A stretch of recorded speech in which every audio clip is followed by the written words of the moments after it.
Olá, estamos de volta aqui por mais um vídeo e eu vou dividir com vocês um trabalho que tem muitas ramificações, o trabalho de Alan Snyder. Eu simplesmente me apaixonei pela pesquisa dele.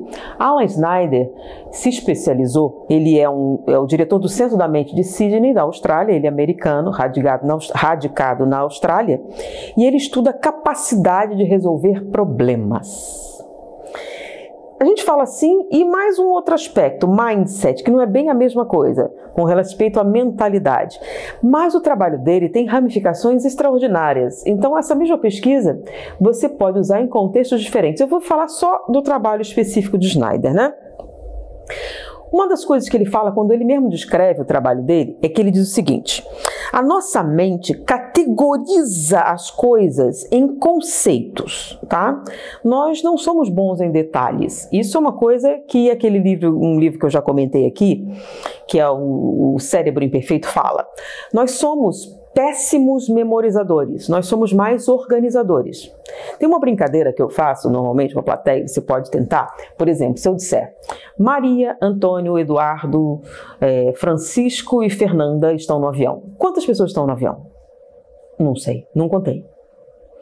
Mas se em vez de perguntar assim, eu dissesse Maria, cozinheira, Fernando, advogado, Antônio, administrador, fulana, tal coisa, assim, estão no avião. Quantas pessoas estão no avião? Haveria muito mais chances de você responder corretamente do que na primeira. Mas peraí, na segunda pergunta tem muito mais informação. Pois é, mesmo assim, você tem muito mais probabilidade de dizer quantas pessoas estão no avião do que na primeira formato. Porque no segundo, no momento em que você diz mais de uma informação, nós começamos a tentar organizar. Porque você organiza. Então, a probabilidade de você retirar informação é muito maior. Então, nós somos excelentes organizadores e péssimos memorizadores.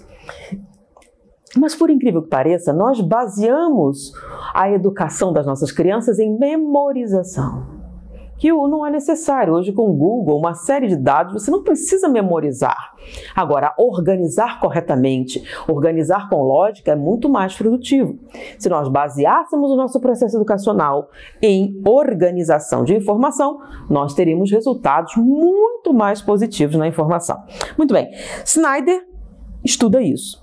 E uma das coisas que ele observa é o seguinte: nós vemos o todo e não as partes. E isso é um processo evolutivo. Como assim? Imagine o macaco na selva, um primata. Ele tem que processar uma série de informações, né? Então, ele tem que ver os predadores, alimento, uma série de coisas que ele está recebendo pela visão e tem que processar em termos de informação. É um volume grande. Então, ele se especializou para ter o melhor rendimento possível. Nós somos primatas também. Então, além de processarmos a informação com relação a predadores, com relação ao alimento e tudo mais, nós temos física, química, biologia, história, política, etc. Ou seja, a quantidade de informação que o cérebro humano processa é exponencialmente maior do que o macaco faz.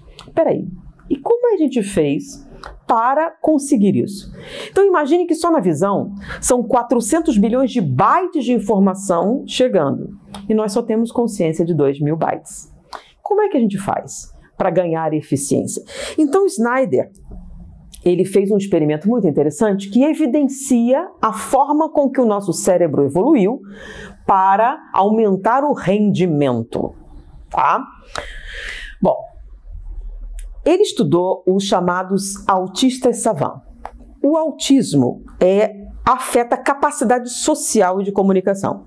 E o autista tem uma diminuição da atividade do lobo temporal esquerdo.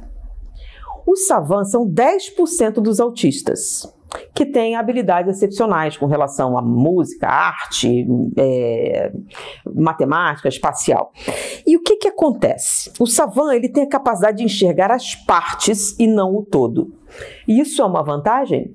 Em algumas circunstâncias, sim. Por exemplo, se você soltar uma quantidade de palitos, ele diz quantos tem ali. ao olhar a imagem. Por quê? Porque ele olha, mas em vez de ver o todo, ele vê elementos separadamente. Porque a informação também chega ao nosso cérebro. O que acontece é que nós não temos consciência dela. Nós damos privilégio, tá, aos padrões, ao geral. Não particularizamos a informação. Nós interpretamos o todo. Mas por que nós faríamos isso? A gente não vai saber quantos palitos tem ali, mas nós temos algumas vantagens. Como é que essa vantagem aparece? O savant, ele vai privilegiar os detalhes e nós vamos dar o todo. Isso é uma vantagem? Sim. Vamos imaginar o experimento que ele fez, tá? O que é uma equação de fósforo, tá? Vocês conhecem os algarismos romanos, né? Quando você tem um x, é o 10, o L, um palitinho só, a unidade. Então, nós podemos fazer com fósforos os números romanos.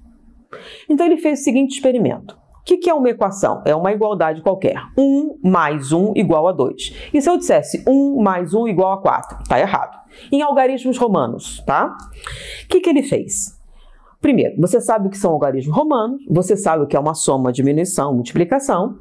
Essas são informações que você possui. Então, eu preparo uma equação de fósforo. E essa equação está errada. E eu digo para você, você deve tornar essa equação verdadeira movendo um único palito. Imaginaram? Eu vou pedir para a pessoa que está editando para mostrar aqui a equação. Muito bem. Para você tornar essa equação verdadeira, mexendo um único palito de fósforo, dessa maneira que foi demonstrado. Ok. Muito bem. E Alan Snyder preparou 27 equações de fósforos. Quando ele pega o voluntário para resolver a primeira equação, a pessoa leva de 5 a 6 minutos para resolver isso. Como? Primeiro, vai lembrar o que é algarismo romano, aí ele vai analisar aquela igualdade, aí ele vai ver o que vai mexer, resolver a primeira, 5 a 6 minutos. Aí a segunda, muito semelhante à primeira, como essa segunda aqui. Você deve resolver mexendo um único palito de fósforo. Quanto tempo vai levar? 5 a 6. No terceiro, você já diminui o tempo. Em vez de 5, 6, você leva 5, porque o padrão é relativamente parecido. E à medida que você vai trazendo novas equações, a partir da terceira, da quarta, você leva 3. A partir da sexta, 1 a 2 minutos para responder. Por quê? Porque você reconheceu um padrão. Existe uma fórmula para resolver essa equação. E no momento em que seu cérebro identificou um padrão, você economiza processamento de dados. Então, em vez de pensar sobre isso, você vai direto à solução do problema. É mais ou menos como na escola utilizar a fórmula.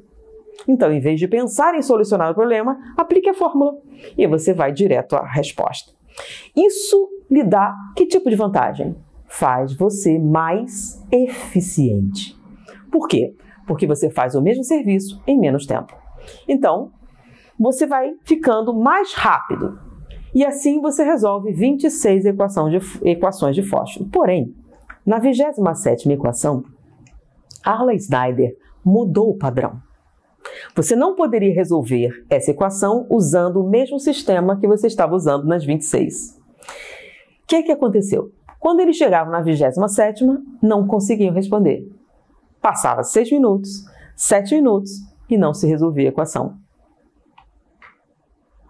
E você tinha o tempo regulamentar. Se ele começasse por essa equação qualquer outra pessoa, ela varia de 5 a 6 minutos. Mas depois de 26 equações seguindo aquele padrão, você não conseguia resolver a 27ª. Até que ele aplicava um sistema. Ele desenvolveu um equipamento, tá, de estimulação transcraniana. E ele iria fazer o seguinte: quando ele interrompia o funcionamento do lobo temporal esquerdo, que é aquela parte que nos permite resolver padrões, quando ele fazia isso, todos os voluntários que haviam parado e não conseguiam superar o tempo, resolviam a 27ª equação. Por quê? Porque ele simulava o funcionamento de um autista savant. Peraí, vamos ver se você entende bem. Se a gente interrompe o funcionamento do lobo temporal esquerdo, você deixa de usar padrões e passa a analisar as partes. E isso permite a gente ficar mais criativo? Não, permite você resolver essa equação de fósforos. Acho que eu não entendi. É o seguinte, o problema é que nós, usando um padrão, temos a tendência a ficarmos presos e tentarmos aplicar o mesmo padrão. Para resolver a equação, você precisa abandonar aquele padrão, analisar as partes para desenvolver uma nova forma de resolver o problema, o que nós chamamos de criatividade. Então, a criatividade é o interrelacionamento de novas redes neurais, fora do padrão que você está usando normalmente. O que significa isso? Nós usamos o padrão para aumentar nossa eficiência. O problema é que se nós ficarmos presos no padrão, nós passamos a usar ideias pré-concebidas para tentar resolver um problema que precisa de uma análise nova. Existe um pensamento de Proust que eu costumo usar em diversas palestras, né? A verdadeira viagem do descobrimento consiste não em ver novas terras, mas em ver com novos olhos. O que significa isso? Significa que a criatividade é um ato de rebeldia.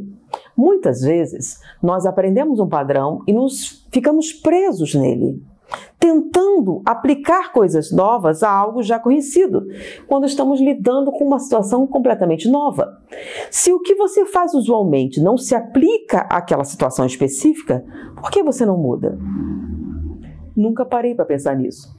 Porque aplicar padrões automáticos tem um nome, chama-se mentalidade. Por isso, uma das especialidades do Dr. Alan Snyder é mentalidade. Como nós resolvemos problemas. Então, resolver problemas significa sair da caixinha onde você está preso. O problema é que no nosso processo educacional, nós raciocinamos no início, mas o que basicamente nós ensinamos à nossa criança é aplicar fórmulas. Fórmulas para resolver problemas matemáticos, fórmulas para resolver problemas emocionais, fórmulas para resolver qualquer tipo de problema. Isso facilita muito a vida. Não estamos falando contra a fórmula, nem o Dr. Alan Snyder fala sobre isso. Mas está dizendo que em determinados momentos você precisa, para resolver os seus problemas, uma abordagem completamente nova. Você precisa abrir mão dos padrões pré-estabelecidos ou, em termos pejorativos, dos seus preconceitos. Não entenda mal, o preconceito surgiu com o objetivo de facilitar a vida. A gente fala preconceito como algo ruim, mas o que é um preconceito? É um conceito prévio para facilitar ou aumentar a velocidade da resolução de um problema. Mas quando nós aplicamos um pré-conceito a todas as coisas da nossa existência, nós temos uma tendência muito grande a nos tornarmos incapazes de resolver um problema. Porque em alguns casos você precisa sair daquelas redes em que você normalmente fica e fazer novas conexões. Por isso, você precisa abandonar os padrões estabelecidos, relaxar, conectar outras partes, coisas que você nunca pensou, que nunca imaginou, para resolver seus problemas. Então essa é uma das abordagens do Dr. Alan Snyder. Eu achei espetacular as ramificações, mas existem muitas outras coisas nessa pesquisa que vale a pena conhecer. Espero que tenha ajudado você a abrir sua mente, conhecendo o trabalho de Alan Snyder. Muita paz. Olá, pessoal! Se você gostou desse vídeo, não se esqueça de se inscrever, clicar em gostei e compartilhar com aquela pessoa querida que você sabe que irá aproveitar esse conteúdo. Conto com você e até o próximo vídeo.